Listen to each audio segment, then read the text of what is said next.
Hi everyone. Start करते हैं आज की एडिटोरियल को, जिसमें हम बात करने वाले हैं beyond the number. Beyond the number इन्होंने कहा क्यों है? क्योंकि आपने हाल ही में सुना होगा राज्यसभा के जो चुनाव हैं वो कंप्लीट हुए हैं, और वहाँ पर क्या हुआ है कि जितने नंबर ऑफ एमएलएज थे, आपको मालूम होगा कि जो राज्यसभा में चुने जाते हैं वहाँ पर जो एमएलएज हैं वो वोट करते हैं। ठीक, जो जिस जिस राज्य के एमएलए रहते हैं, मतलब विधायक, वो वोट करके राज्यसभा के सांसदों को चुनते हैं। तो यहाँ पर कई जगह ऐसा देखने को आया है कि कई जगह कांग्रेस, जिसके उतने एमएलए नहीं थे, लेकिन उन्होंने अपने कैंडिडेट को जिता लिया, और कई जगह बीजेपी ने भी सेम चीज़ें की। तो वही चीज़ें हम देखेंगे कि बियॉन्ड द नंबर, मतलब नंबर नहीं भी थे फिर भी उन्होंने क्या किया, अपनी सीट जीत के निकाल ले गए। तो स्टार्ट करते हैं आज के एडिटोरियल को। स्टार्ट करने से पहले अगर आपने चैनल को सब्सक्राइब ना किया तो please hit the subscribe button and also join our Telegram channel, जहाँ पर मैं आपको इस एडिटोरियल की पीडीएफ भी शेयर कर दूंगा। साथ ही साथ अगर आप अनअकैडमी पर किसी भी प्रकार का सब्सक्रिप्शन लेते हैं तो आप कूपन कोड यूज़ कर सकते हो SHRI NATH, और यहाँ पर आपका क्या होगा NATH10। ठीक है, TH10, ये कूपन कोड आप यूज़ करके जो भी मैक्सिमम डिस्काउंट होगा वो आप अवेल कर सकते हो। तो स्टार्ट करते हैं बियॉन्ड द नंबर्स को। The Rajya Sabha poll wrought out internal dissensions in both BJP and Congress. तो यहाँ पर राज्यसभा के जो पोल हुए उससे जो इंटरनली कौन विधायक बीजेपी के साथ है, कौन विधायक कांग्रेस के साथ है, मतलब कांग्रेस का विधायक होते हुए भी उसने बीजेपी का साथ दिया या दूसरी पार्टी का साथ दिया, या बीजेपी का विधायक होते हुए भी उसने कांग्रेस का साथ दिया या दूसरी पार्टी का साथ दिया। तो यहाँ से ये सब चीज़ें निकल कर सामने आ गई हैं कि कौन विधायक किसके साथ है। उसके अलग अलग कारण भी हैं, ये हम क्लियरली नहीं बोल सकते कि उन विधायकों ने किसी भी प्रकार का धोखा किया है या एनीथिंग एल्स। तो हम बस ये देखेंगे कि आखिरकार उन विधायकों ने ऐसा किया क्यों, और अगर किया तो वो बीजेपी और कांग्रेस या कोई दूसरी पार्टी के लिए किस हिसाब से लेना चाहिए आगे आने वाले चुनावों में।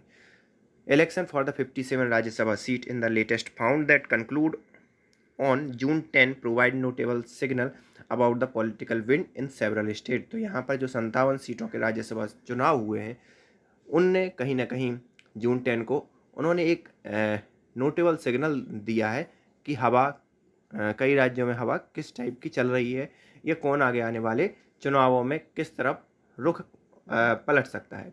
41 seat had single candidate who were elected unopposed from 11 seat. तो यहाँ पर अगर हम 41 टोटल 57 सदस्य चुने गए, उसमें से अगर 41 सदस्यों की बात करें तो head single candidate who are elected unopposed from 11 state. तो यहाँ पर 41 सदस्य तो ऐसे थे कि वो बगैर किसी विरोध के या बगैर किसी उठापटक के स्पष्ट रूप से चुन लिए गए, जो कि 11 राज्यों में 41 सदस्य थे।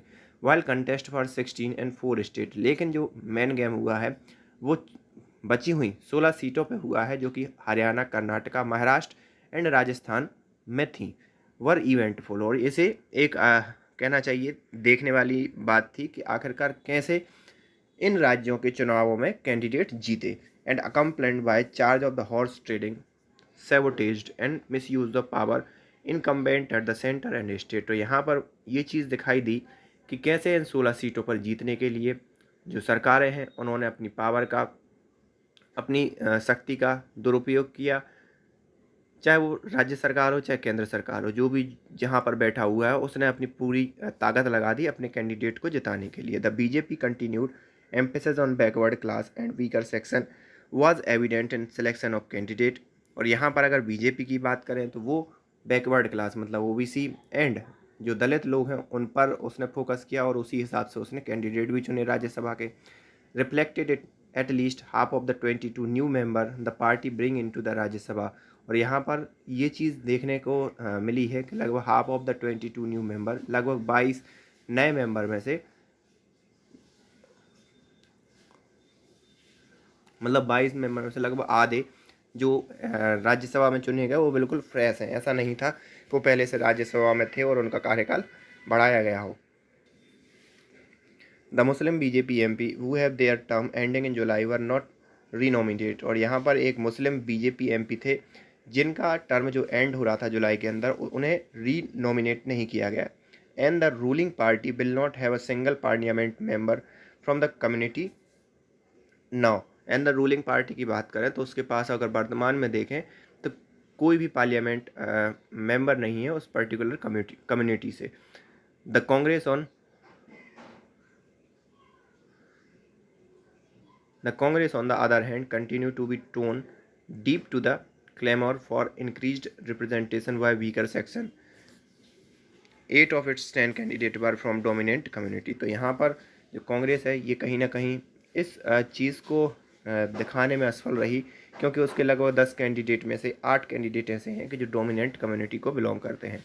The party pointedly lost the first opportunity to demonstrate the Udaipur declaration that promised reform in the party, such as the one family one person principle in allotting ticket was indeed a serious effort। तो यहाँ पर अगर कांग्रेस का देखा जाए, ये हमें ना उस समय भी चीज़ों को आपके सामने रखा था।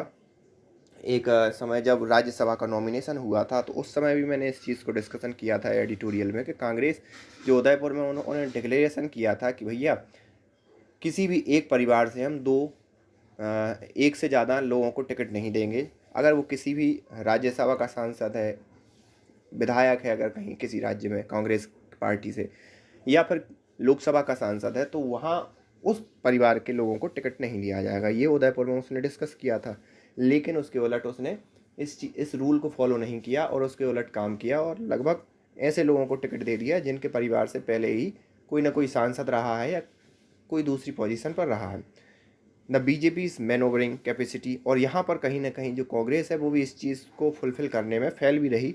अगर वो लोअर कम्युनिटी के लोगों को लाती साथ में, तो जो उदयपुर का डिक्लेरेशन है वो कहीं ना कहीं उसके फ़ायदे में जा सकता था। The BJP maneuvering capacity yielded good result in Maharashtra Haryana, but in Rajasthan it had to humble pie losing an MLA the Congress camp. तो यहाँ पर अगर बीजेपी की बात करें कि बीजेपी ने जो उठापटक की उसका उसे महाराष्ट्र और हरियाणा में तो फ़ायदा मिला, लेकिन राजस्थान में फ़ायदा नहीं मिला। उसका एक कारण ये था कि it had to eat humble pie losing MLA to Congress camp. तो उसका जो बीजेपी का एक MLA था वो कांग्रेस के पक्ष में उसने वोट दे दिया। उसका रीज़न ये था क्योंकि उसके जो पति हैं वो अभी वर्तमान में राजस्थान में जेल के अंदर है।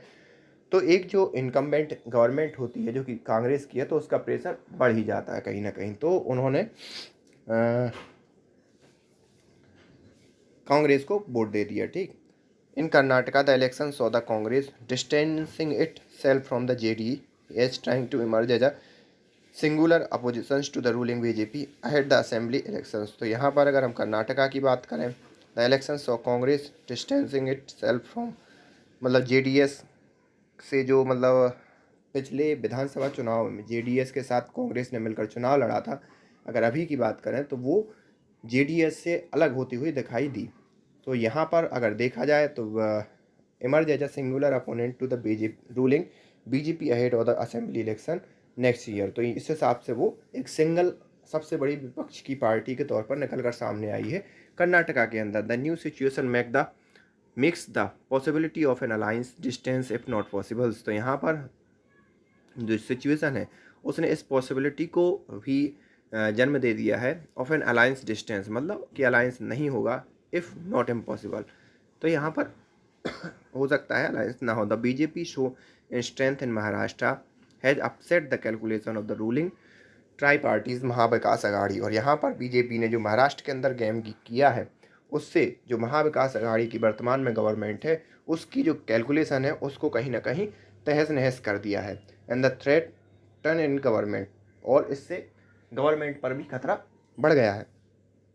In 2019 the strength of the MBA Mahavikas Aghadi comprising the Shiv Nationalist Congress Party and Congress along with few independent and smaller parties stood at 169 comfortably above the halfway mark 145। तो यहाँ पर जब 2019 में महाराष्ट्र की जो सरकार बनी थी वो शिवसेना, नेशनल कांग्रेस और साथ ही साथ कई छोटे पार्टियों के विधायकों ने मिलकर सरकार बनाई थी, जिसमें 169 वोट के साथ महाविकास अघाड़ी की जो सरकार है वो महाराष्ट्र में चल रही है, जबकि मेजॉरिटी के लिए 145 वोट ही रिक्वायर्ड रहते हैं।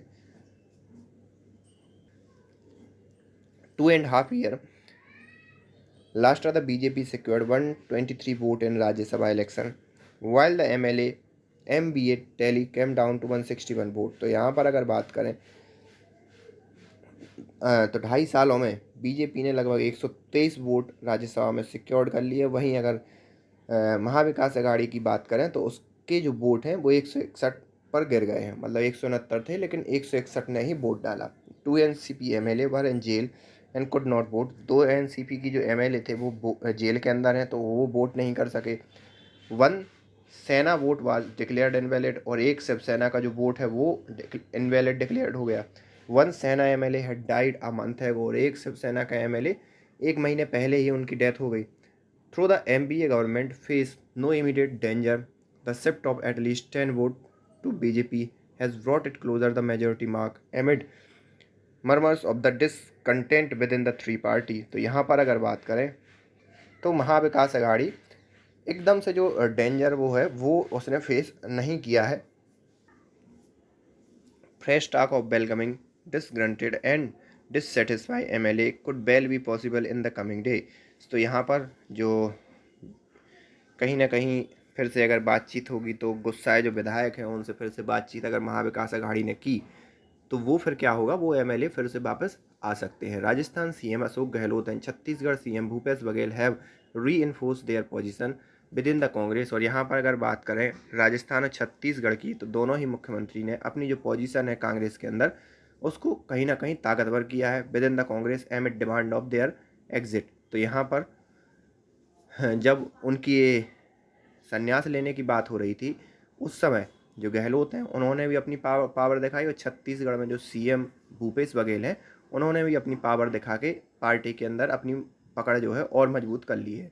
इन Haryana the loss of one winnable seat due to the internal feuding shows the inability of the Congress high command to enforce discipline. तो यहाँ पर अगर बात करें हरियाणा में कांग्रेस अजय माकन जिस सीट पर लड़ रहे थे वो सीट इजीली कांग्रेस जीत सकती थी, लेकिन वहाँ पर अजय माकन को हार का सामना करना पड़ा। और यही कारण है कि जो इंटरनल अनुशासन है कांग्रेस के अंदर वो दिखाई नहीं देता और ना उसको वो अच्छे से पालन करवा पा रही है अपने विधायकों के बीच में। तो ये पूरा का पूरा आज का एडिटोरियल था। किस लिए ये एडिटोरियल था, ये राज्यसभा के चुनाव से आगे आने वाले चुनाव में क्या क्या पॉसिबिलिटी बन सकती हैं उसके बारे में ये एडिटोरियल था। तो आई होप आपको ये पसंद आया होगा। So thank you for this editorial.